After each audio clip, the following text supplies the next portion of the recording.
जय श्री राधे। दासास्तु प्रशितास्तस्य निदेश वशवर्तिनः विश्वस्ता विश्व विनम्र प्रभुता ज्ञान विनम्र धियश्चते। दास का पहला लक्षण है आश्रय। आश्रय माने होता है श्री श्रयणे धातु है।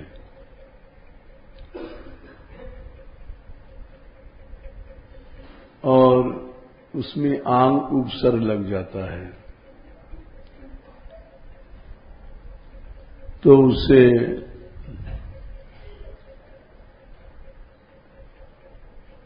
संपूर्ण रूप से जिसका आश्रय हो वो कौन है जो अभी बात कर रही थी? कहां गई? बच्चे कहां हैं तुम्हारे? देखें कहां है? अच्छा नीचे।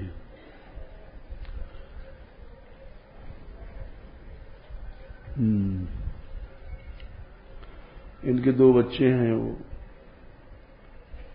पालन पोषण नहीं कर पाती, गरीब हैं। बोले यहां रख लो, हम नगर रख लेंगे भाई। तो संपूर्ण रूप से जब मनुष्य श्रयणे सहारा लेता है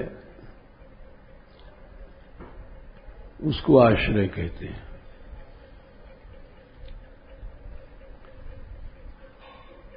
जब तक जीव, अब प्रश्न है कि सहारा किससे लेता है? हम लोग समझते हैं सहारा शरीर से लिया जाता है। ये सारा कार्य मन करता है। मन की जितनी वृत्तियां हैं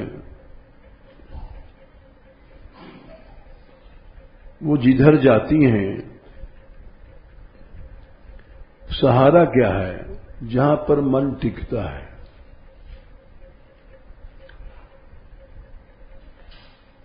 इसलिए जैसे हम मंदिर में रह रहे हैं,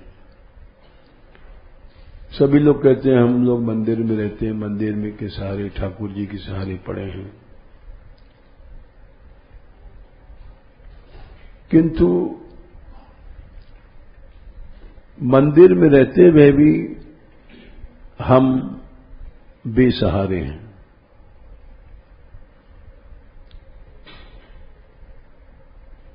ये एक बड़े आश्चर्य की बात है। मेरे क्यों?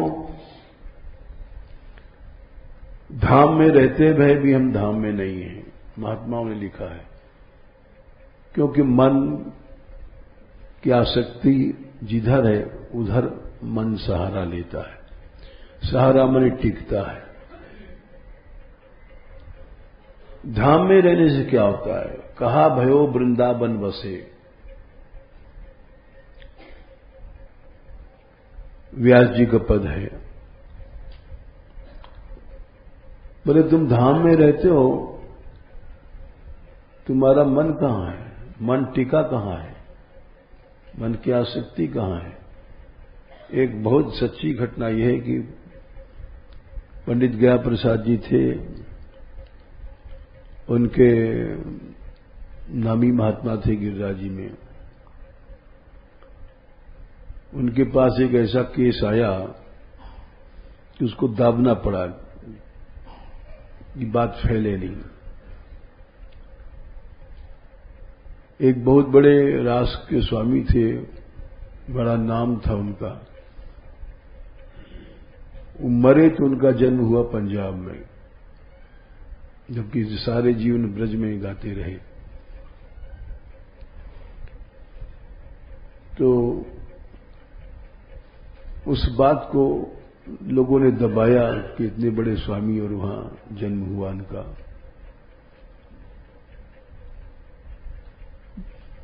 हमसे वहां के किसी खास व्यक्ति ने बताया, ये बात सभी नहीं जानते थे। क्योंकि यहां धाम में रह करके और अधिकतर आसक्ति मनुष्य की वही होती है जहां संपर्क होता है। संपर्क पैसे का हो, शरीर का हो, कोई भी हो,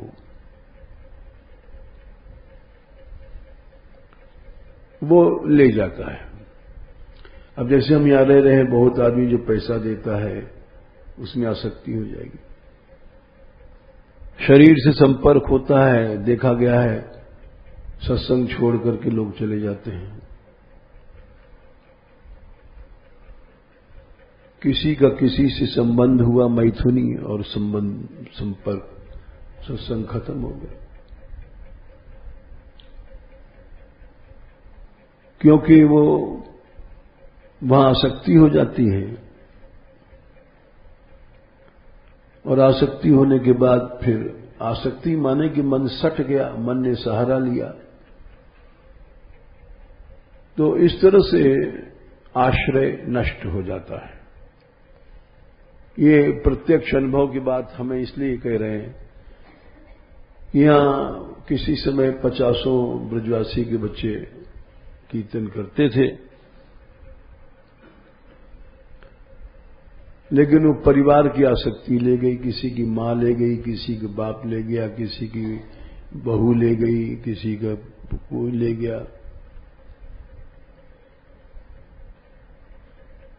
इसीलिए आसक्ति अवश्य जीव को ले जाती है।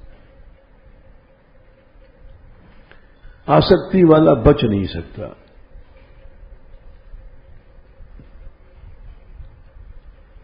आज नहीं जाएगा तो कल जाएगा, जाएगा जरूर।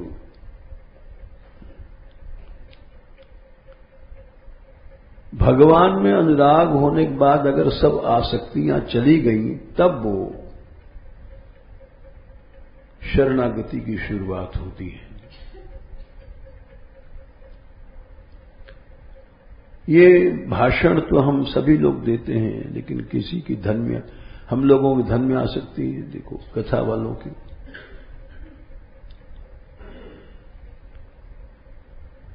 किसी तरह से आसक्ति होती है।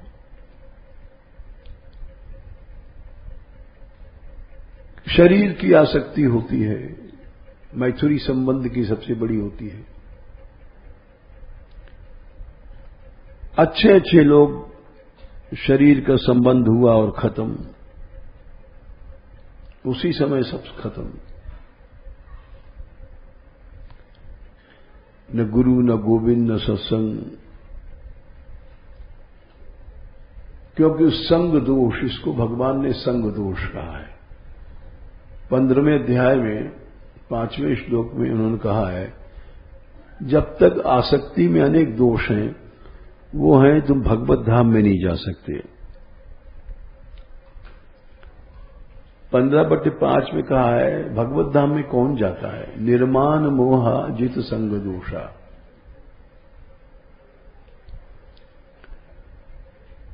अहम भाव है तो तुम कैसे जा सकते हो? जा ही नहीं सकते हो। वहां भी लड़ाई करोगे। मान सम्मान हम यहां देखते हैं, किसी का मान घट गया तो बोलचाल बंद हो गई। रोज नाटक चलता है। रामदास श्यामदास से नहीं बोलता है, वो से मुंह फेरे बैठे हैं। उसका कारण क्या है? मान, अहम।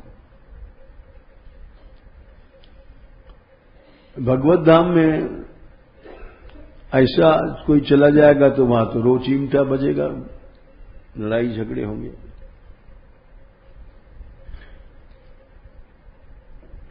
तो मान, अहम, हमारा बात कट गई, हमारा सम्मान नष्ट हो गया, हमारा, ये सब चीजें जो हैं जब तक भगवत धाम में प्रवेश नहीं है। मोह में सभी चीज आता है, आसक्ति, ममता, सब मोह। मोह एक ऐसा व्यापक शब्द है कि इसके अंदर सब चीजें आ जाती हैं।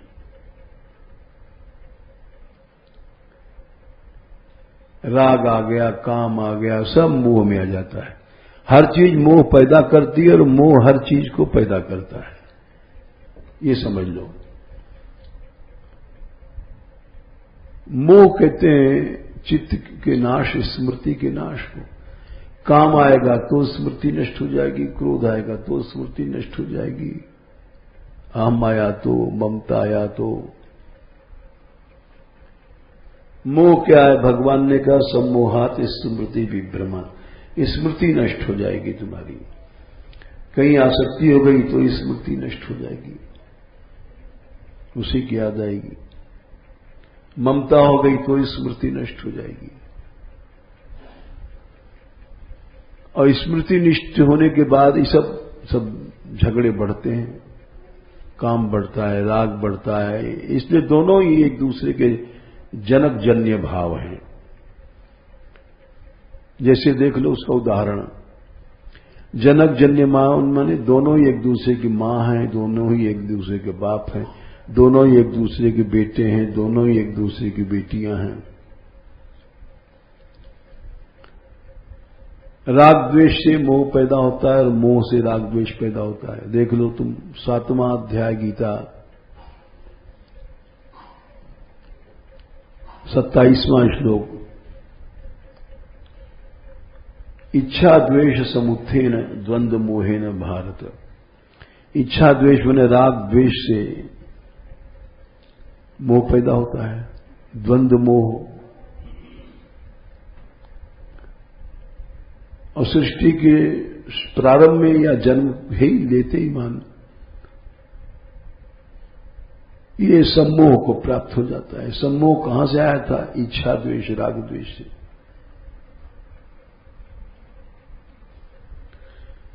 कहीं राग हो गया, मोह पैदा हो जाएगा।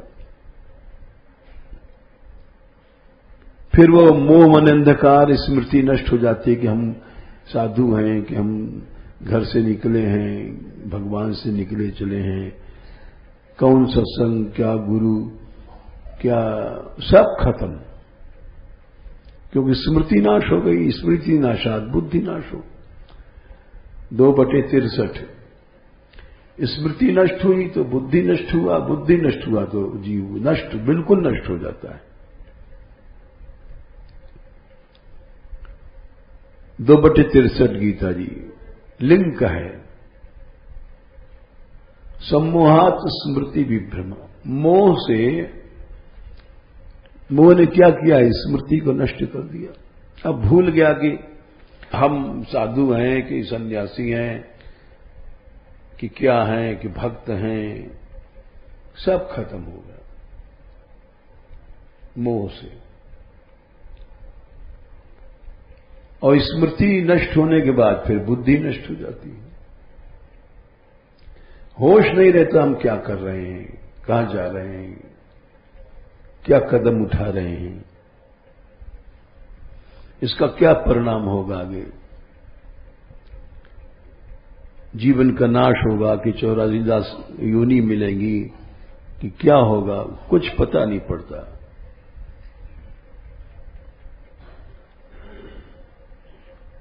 सम्मोह, सम्मोह माने कि स्मृति नष्ट हो जाती है। वो पढ़ा है, विद्वान है, बूढ़ा है, साधु है, संत है, विरक्त है, कोई भी है, जब मोह होता है तो उसकी स्मृति नष्ट हो जाती है। सम्मोहात स्मृति विभ्रमा, में स्मृति नष्ट हो गई तो बुद्धि नष्ट हो जाती है।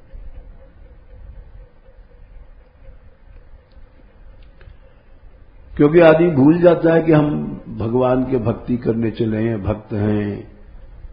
स्मृति नष्ट हो गई तो बुद्धि नष्ट हो जाती है। बुद्धि नष्ट के बाद सर्वनाश हो जाता है, निश्चित हो जाता है।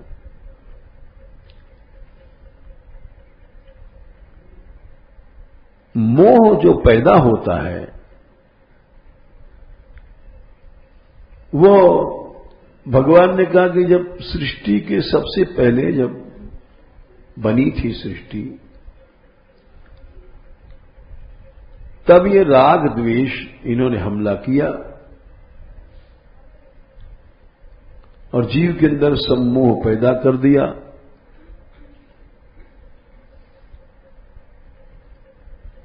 और सम्मोह के बाद फिर समाप्त 84 लाख योनि। इच्छा द्वेष समुत्थेन द्वंद्व मोहेन भारत। इच्छा द्वेष माने राग द्वेष से उठे भय सम्मोह, राग द्वेष से सम्मोह पैदा होता है।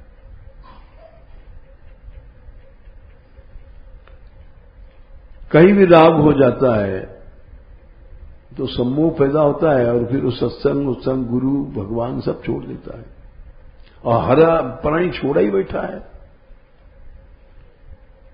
सारे जीवन कमाना खाना, स्त्री पुत्र, हमारा ये काम हमारा काम, सारा जीवन चला जाता है क्योंकि उसको सम्मोह पैदा हुआ। सम्मोह क्यों हुआ? राग, परिवार में राग हुआ, स्त्री में राग हुआ, बेटा में राग हुआ, बेटी में राग हुआ।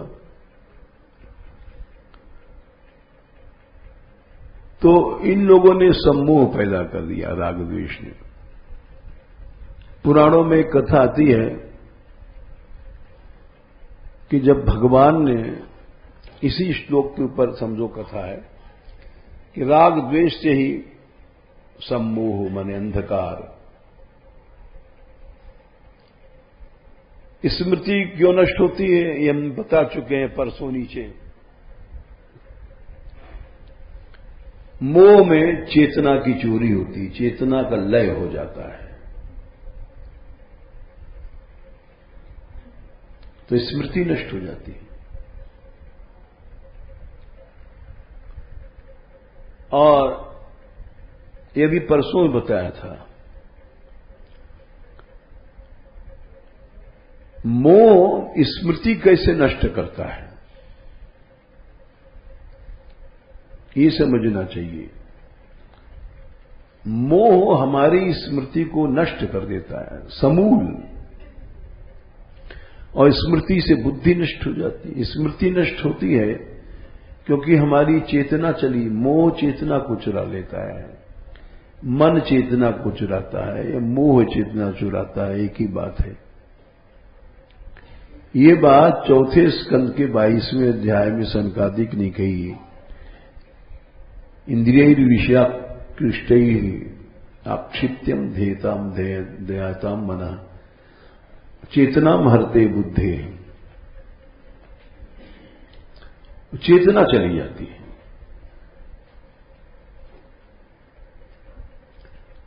उससे क्या होता है? भ्रश्य तनुस्मृतिश्चित्तम। चित्त माने चेतना, चेतना चली गई तो स्मृति नष्ट हो गई।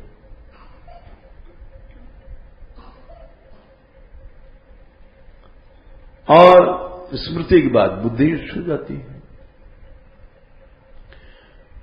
चेतना माने जागना, जागरूकता। गलत संग आदमी जरा बैठा तो क्यों किया गलत संग? चेतना चली गई थी। एक लड़की किसी लड़के के पास बैठी, क्यों बैठी? चेतना चली गई थी। और जब बैठी तो धीरे धीरे संपर्क होता है तो फिर संबंध हो जाता है, संबंध के बाद फिर आसक्ति, आसक्ति के बाद फिर खत्म सत्संग वसंग।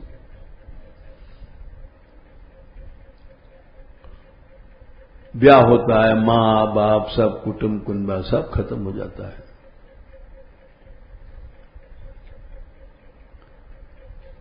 क्योंकि आसक्ति मोह है, मोह ही आसक्ति है। आसक्ति में भी तो स्मृति नष्ट हो जाती है, राग में भी स्मृति नष्ट हो जाती है, द्वेष में भी। सब मिलकर मोह पैदा करते हैं। आसक्ति माने कि मोह। हमारा मन चिपटा क्यों? गलत जगह क्यों? मोह था, अंधकार था। इसका प्रमाण ले लो 3 गीता जी 29।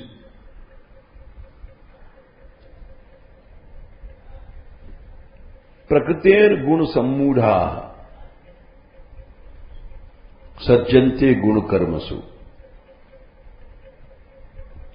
सज्जनते माने आसक्त होना। गुणों ने मोह पैदा किया, फिर आसक्ति होने लग गई।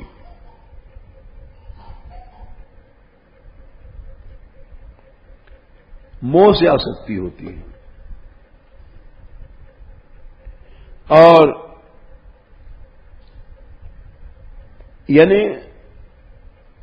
जैसे हम साधु हैं और स्त्रियों में घुसना चाहते हैं, ये मोह है।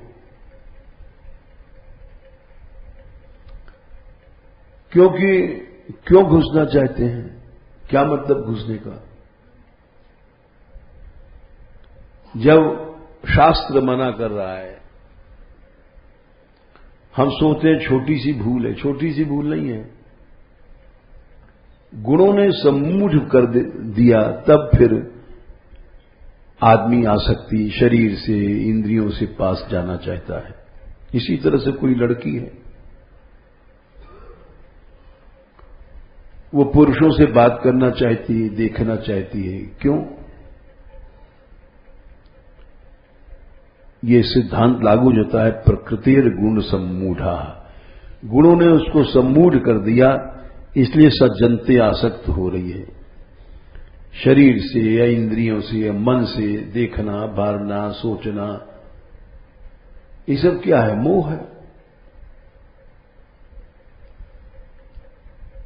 बिना मोह के आसक्ति नहीं होती, और आसक्ति और मोह बढ़ाती है।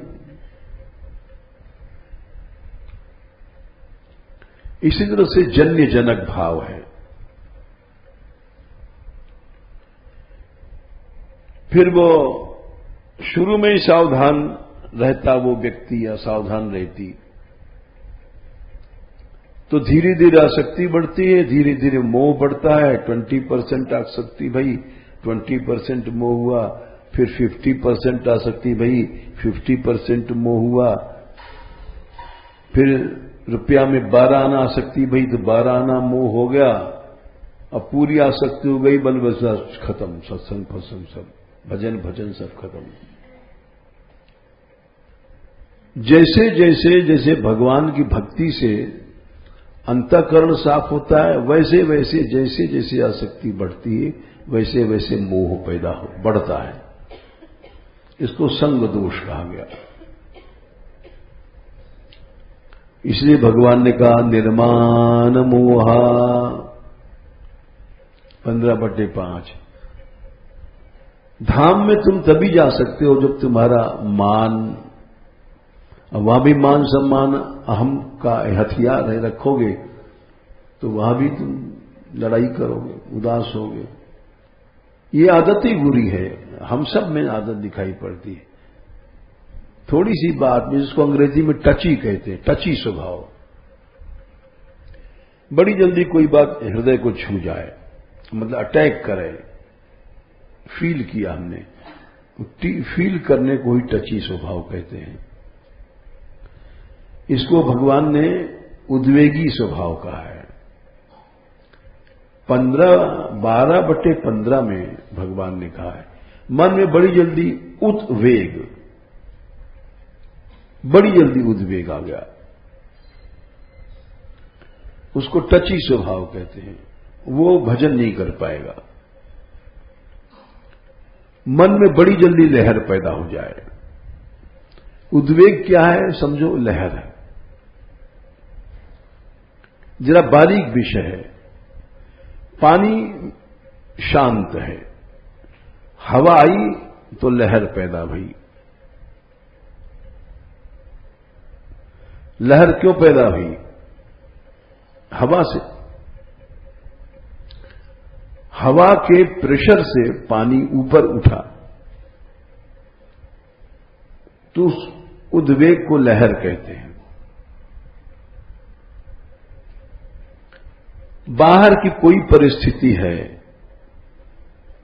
काम की है, क्रोध की है, मान की है, अपमान की है, कोई भी परिस्थिति है, वो हमारे मन में उद्वेग पैदा कर देती है, क्षोभ। और किसी प्रकार का क्षोभ है, तो बस वो नष्ट हो गया अंतःकरण। इसलिए भगवान ने कहा है 12/15 में कि उद्वेग की आदत गलत है। मतलब टची स्वभाव होना, बहुत जल्दी क्षुब्ध हो जाना, क्षणे रुष्टा क्षणे तुष्टा, ये सब जो है छोटे अंतःकरण की बातें होती हैं। वो व्यक्ति भजन नहीं कर सकता, सदा जीवन भर अशांत रहेगा, सदा जीवन भर शांत रहेगा। क्योंकि संसार सारा का सारा ऐसा ही है। ब्याह करोगे भी तो बहू ऐसी नहीं कि पूर्ण होगी, मां ऐसी नहीं कि पूर्ण होगी, बाप ऐसा नहीं कि पूर्ण होगा। सबके गुण धर्म अलग अलग हैं, सबके कर्म अलग हैं, स्वभाव अलग हैं। ऐसा कौन है जिसका एक गुण और कर्म एक मिल जाएगा? मिल ही नहीं सकता। सारी सृष्टि भिन्न भिन्न स्वभाव, भिन्न भिन्न गुण, भिन्न भिन्न कर्म वाली है।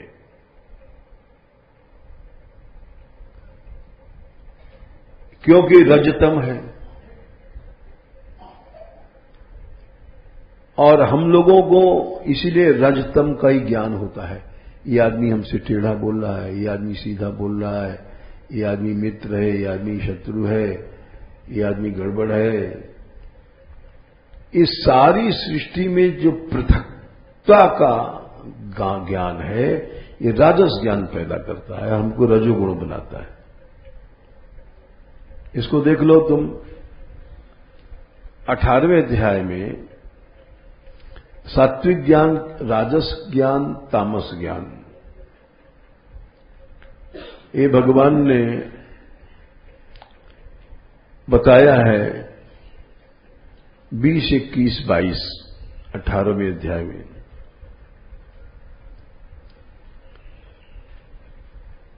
तो सात्विक ज्ञान तो है सब में एक ही भगवान को देखना। सर्वभूतेषु यह पश्येत भगवत भावम् आत्मना, नहीं है।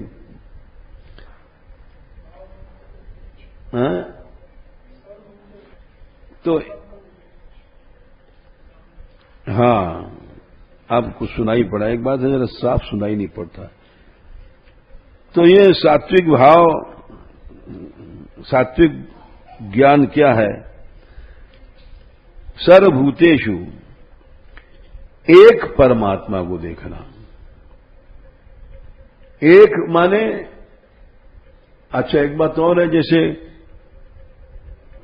कामी लोभी आदमी, शास्त्र में लिखा है, सब जगह पैसा ही देखेगा, कामी आदमी काम को ही देखता है।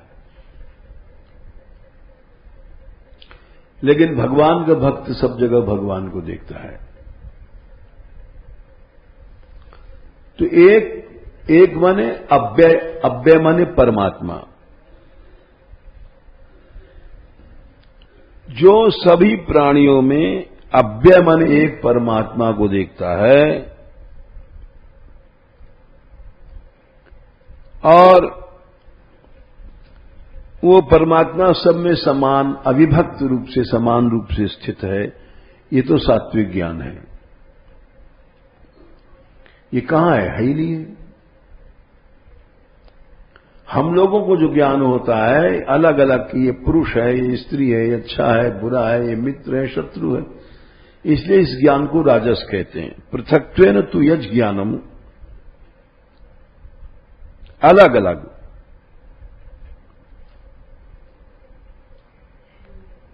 नाना भाव, अनेक भाव, राजस भाव है, तामस भाव है।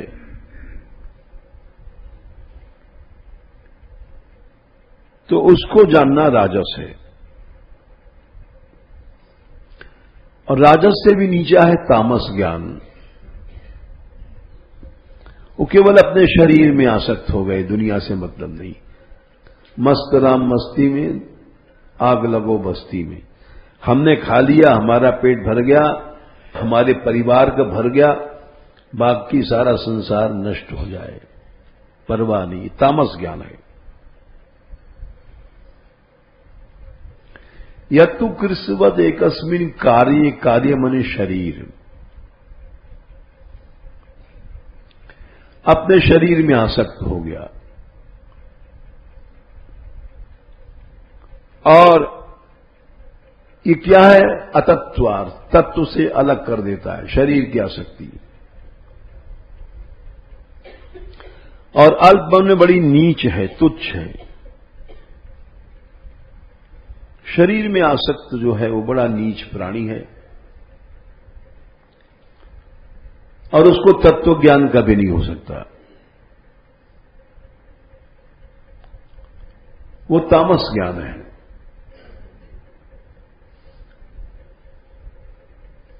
तो ये जो आसक्ति है ये तामस की ओर ले जाती है, मन को बांधती जाती है, मन को छोटा करती जाती है, अंतःकरण को छोटा करती है। आसक्ति का परिणाम तम, मोह। आसक्ति धीरे धीरे इतना बांध देगी हमको तुमको कि मनुष्य मां बाप से तो अलग हो ही जाता है, भगवान से अलग हो ही जाता है, गुरु गोविंद सबसे अलग हो जाता है।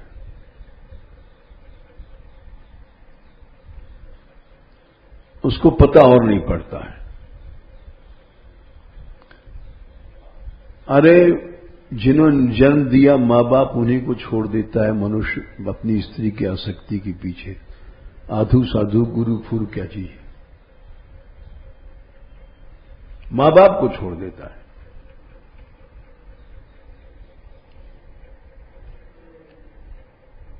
आसक्ति इतना ज्यादा मोह पैदा कर देती है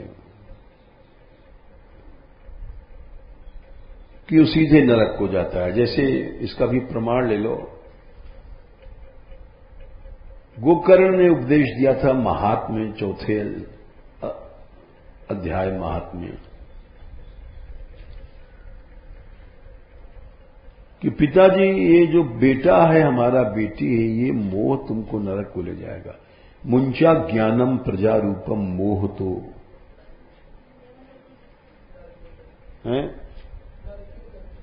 नहीं, संख्या क्या है? 76।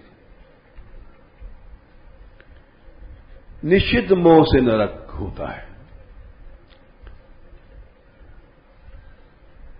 इसमें कोई संदेह नहीं। हमारा बेटा, हमारी बेटी, हम समझते हैं कि हम बड़ा दया कर रहे हैं, बड़ा कर रहे हैं। हमारी स्त्री, हमारा पति, ये सब जितना भी मोह है ये नरक को ले जाता है।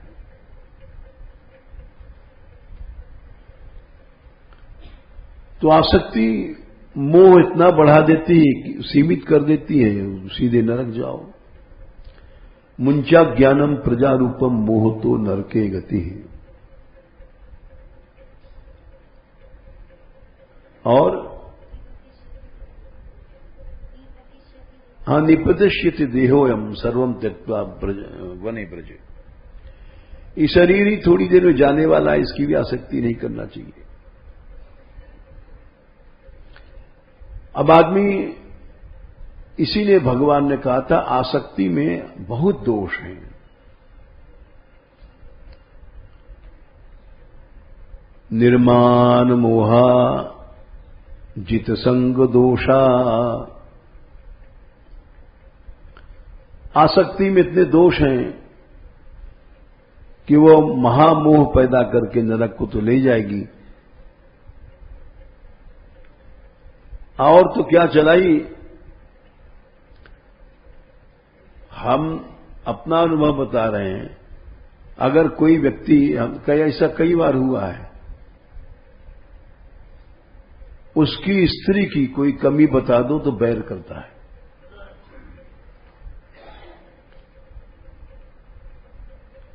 लड़के लड़की बिगड़ गए हैं और उनसे अगर मां बाप से कह दो तुम्हारी लड़की बिगड़ गई तो बैर करते हैं।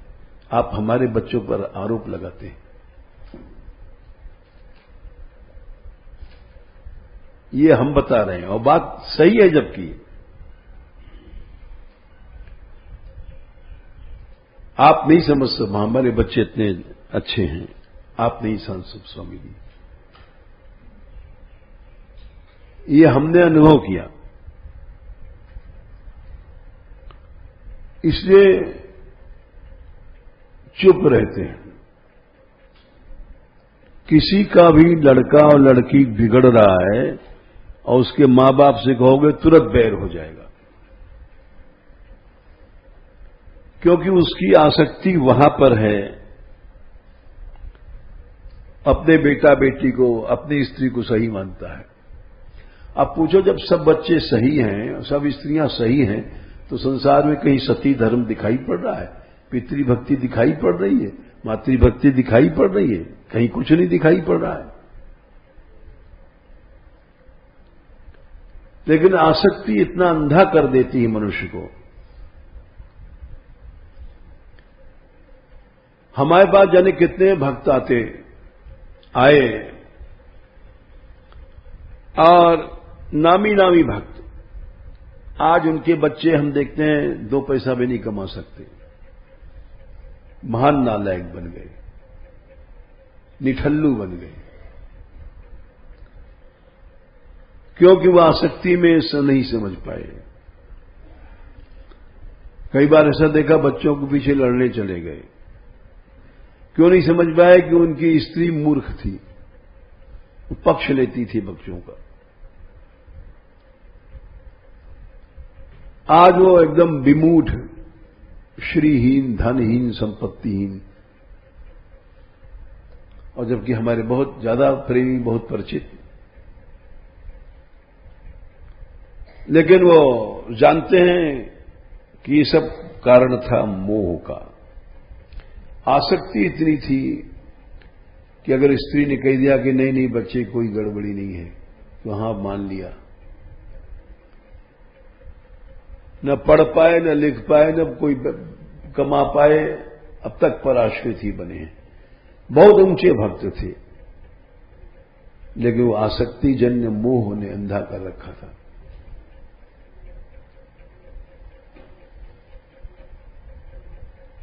तो इसीलिए भगवान ने कहा कि जित संग दोषा, जरा सा भी अगर किसी के बच्चे की आलोचना कर दो, लड़के की, लड़की की, स्त्री की, ओहो बैर हो जाएगा, निश्चित बैर हो जाएगा, क्योंकि आसक्ति जीव को मोहांध कर देती है। भगवान ने कहा जित संग दोषा, जब तक आसक्ति के दोष नहीं जीतोगे तब तक तुम धाम में नहीं आ सकते।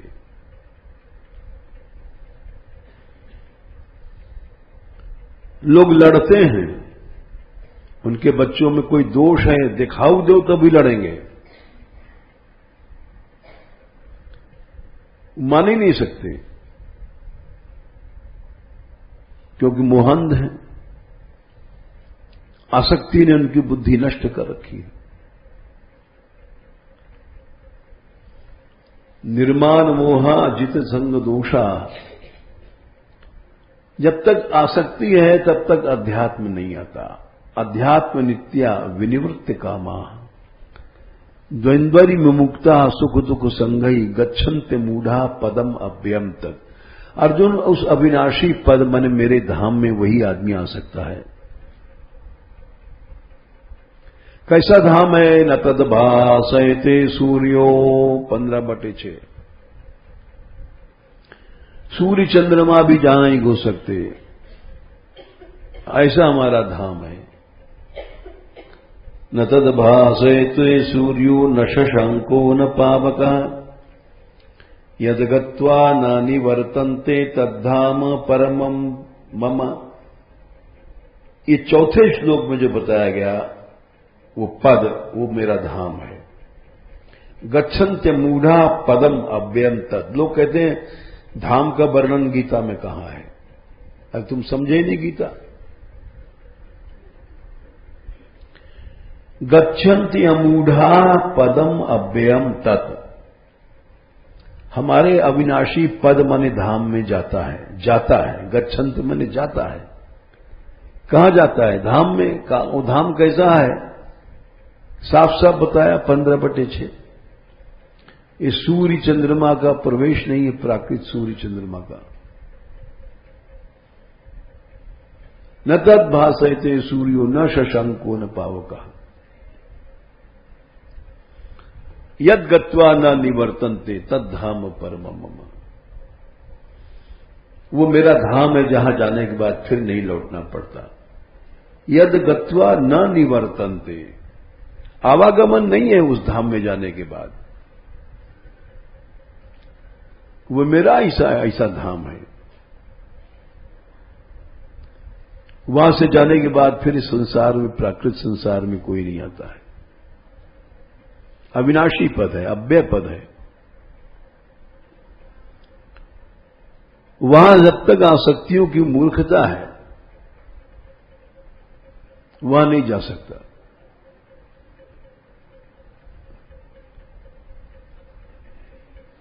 हमने देखा ऐसा कोई नहीं मिलता है व्यक्ति जो उसी समय स्वीकार कर ले। अगर किसी के बच्चे, बच्ची में या स्त्री में या किसी में दोष बताओ, वो तुरंत काट देगा, नहीं हमारी स्त्री ऐसी नहीं है। और बल्कि उल्टा नाटक चलता है। अब एक बहुत पहले के लड़का था, बहुत पुरानी बात है, उसके परिवार के लोग बड़ा प्रेम करते थे। तो वो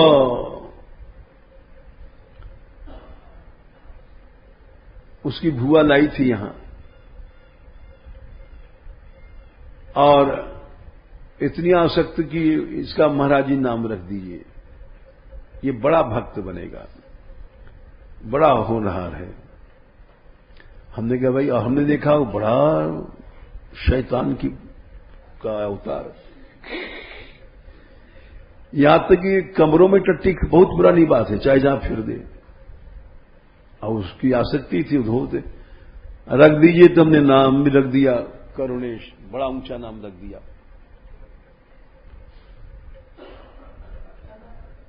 करुणेश रखा था।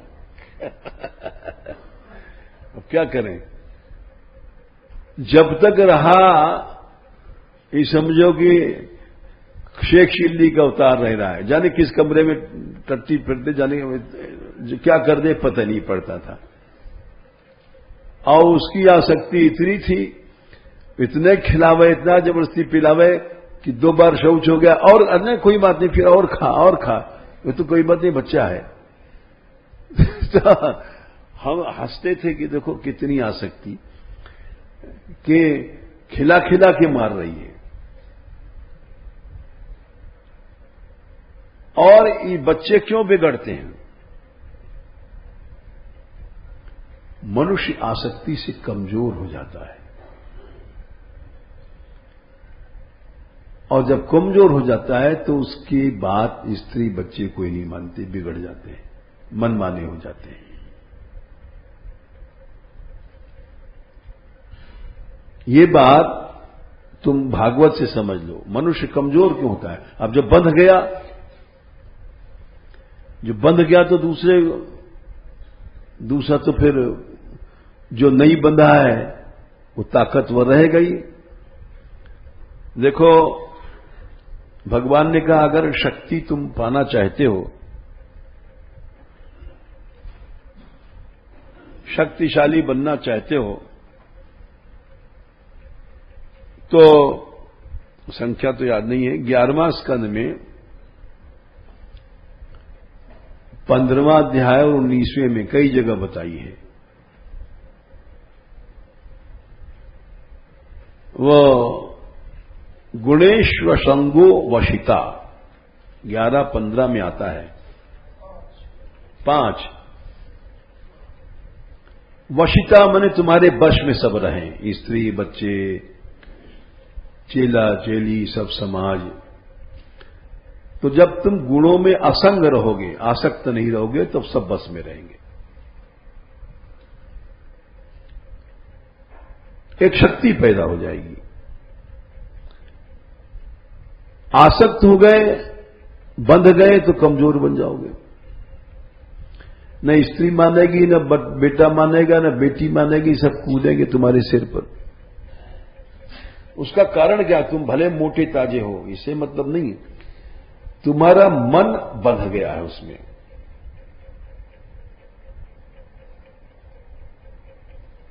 इसलिए वशीता तुम्हारे अंदर नहीं है। कोई कितना मोटा था जाए, शरीर से नहीं, मन तुम्हारा असंग नहीं है तो वशीता पैदा नहीं होगी। वही तुमको नचाएंगे। तुमको जैसा होगा मानना पड़ेगा, नाचना पड़ेगा, जैसे वो नचाएंगे नाचना पड़ेगा।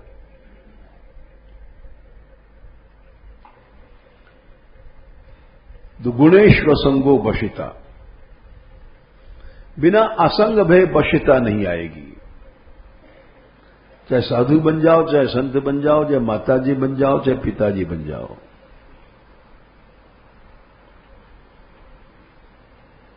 और दूसरा प्रमाण ले लो, मतलब असंग होने का मतलब ये नहीं है कि उनको निकाल दो घर से बाहर।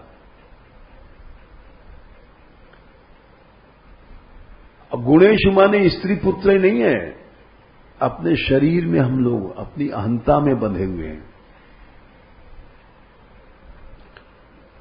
इसलिए उद्वेग आता है हर समय हम देखते हैं लोग टची हो जाते हैं। क्यों? वो अपनी अहंता में बंध गए हैं। वो जीवन भर उनका स्वभाव टची रहेगा, समत्व नहीं आ पाएगा। तुल्य निंदा स्तुतिर मौनीन, ये सब बातें नहीं आएंगी। तुल्य प्रिया प्रियो धीरज तुल्य निंदात्म संस्कृति, इस जीवन में नहीं आना है। प्रिय है, अप्रिय है, निंदा है, स्तुति, ये सब ये कभी नहीं जीवन में आएगा, क्योंकि हम अपनी अस्मिता में बंध गए हैं। गीता बीता भाषण दे देते हैं, ठीक है, रट लेते हैं, लेकिन माया में घिरे रहेंगे। माया से छूटने वाले के लिए तो भगवान ने कहा है ये हो जरूरी है। 14/25-26 में कहा ये जरूरी है। सम दुख सुखा स्वस्थ, ये गीता रट लो लेकिन क्रिया में नहीं आएगी, क्योंकि तुम्हारे में संग दोष है। सम दुख 14/25 और 26 में भगवान ने कहा कि माया से पार जाने वाले के लक्षण है कि समान होगा दुख सुख, स्वस्थ हो गया। समलोष्टाश्म कांचना, मिट्टी सोना सब बराबर है, ये नहीं हो, भाषण दे दो नहीं हो पाएगा। तुल्य प्रिया प्रियो, ये हाँ चीज हमको अच्छी लगी, ये बुरी लगी, ये बराबर, बोले ये कभी नहीं आएगा तुम्हारे जीवन में।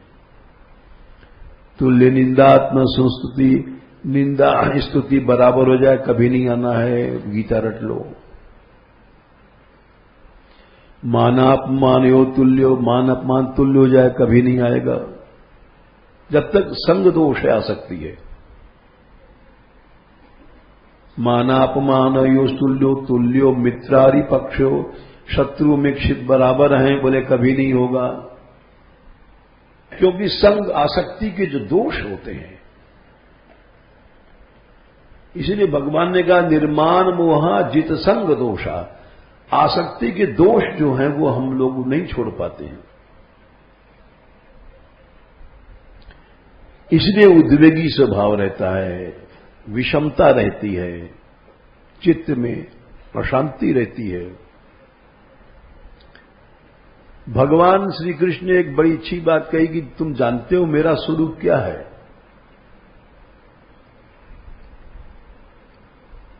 शाश्वत शांति, शांत रहना ही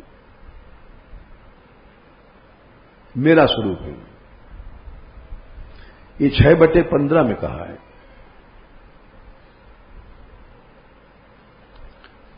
युंजन एवं सतात्मानम योगी नियत कल्मषः,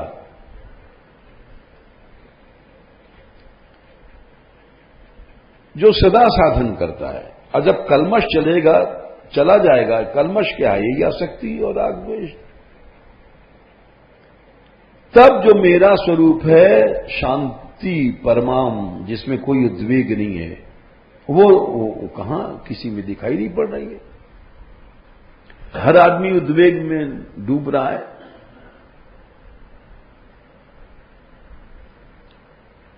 कहीं क्रिया में दिखाई नहीं पड़ती है। भले माला वाला फिर लो, कुछ कर लो। युंजन एवं, भले भजन तो कर रहा है, भजन नहीं कर रहा है। युंजन माने मन लगाएगा मेरे में। मन तो आ सकते है तुम्हारा अहंता में। सही भजन नहीं हो रहा है।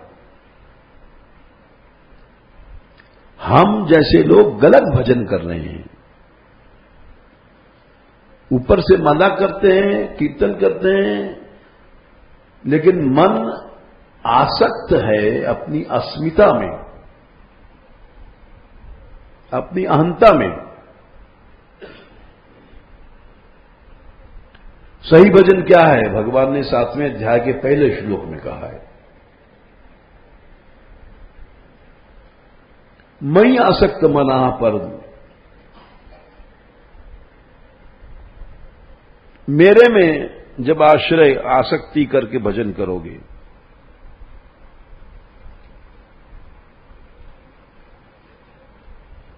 मई आसक्त मना पार्थ योगम युंजन मदाश्रय। योग करना कब होगा? जब तुम भगवान में आसक्ति करके चलोगे तब। अभी तो हमारा सारा भजन गलत हो रहा है। ये बड़ी सूक्ष्म बात है। अभी तो भजन ही नहीं शुरू हुआ है।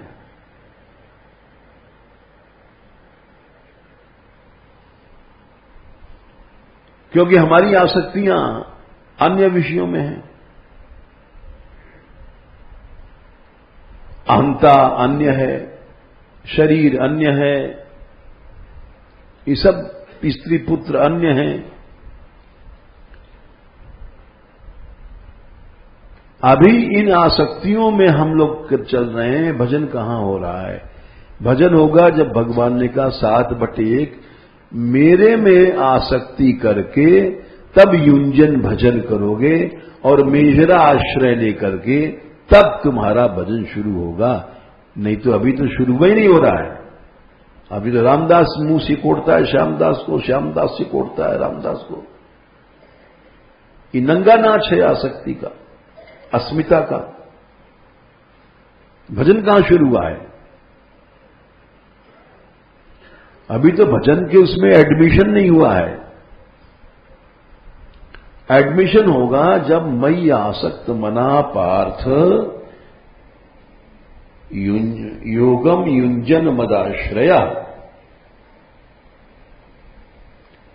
इसीलिए भगवान ने कहा कि जित संग दोषा,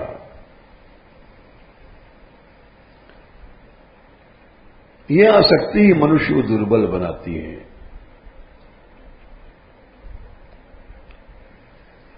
जो अभी हमने बताया 11/5 में गुणेश असंगो वशिता।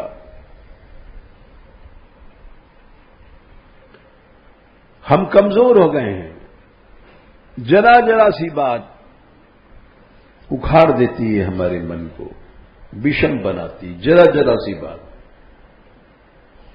पानी मांगा, तुमने पानी नहीं दिया तो गुरुजी ने कहा, पलट गए गुरुजी, पानी भी नहीं दिया, इसलिए साले काहे का चेला है।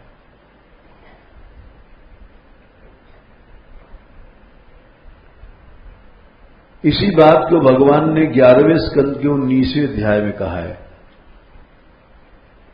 तुम्हारी बुद्धि कमजोर हो गई है। गुणैश्वसक्त धीर ईशो गुण संगो विपर्य।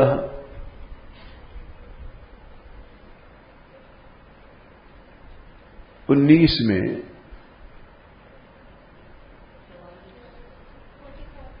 44 गुणों में संसार के, गुण माने शरीर इंद्री सब स्त्री पुत्र सब आ गया। गुण में संसार में असक्त बुद्धि जब बुद्धि तुम्हारी नहीं फंसेगी तो ईश्वर बन जाओगे, सामर्थ्यवान।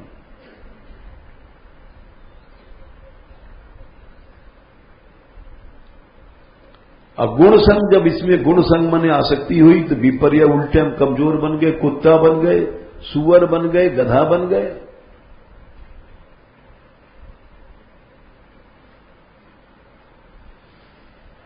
इसलिए लोग रोते हैं, हमारी स्त्री कहना नहीं मानती, बेटा नहीं मानता, बेटी नहीं मानती है। उसका कारण क्या? तुम कमजोर हो।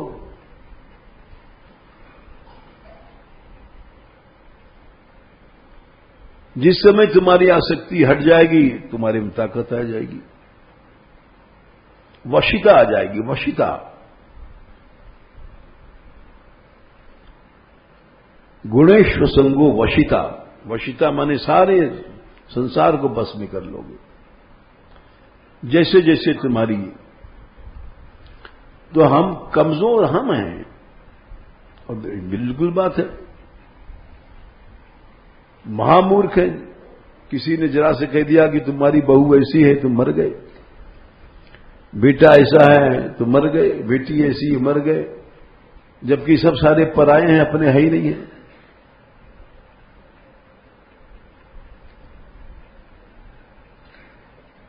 और फिर वही व्यक्ति जीवन भर जूते खाता है, आसक्ति में बंधा हुआ, तिरस्कृत होता रहता है।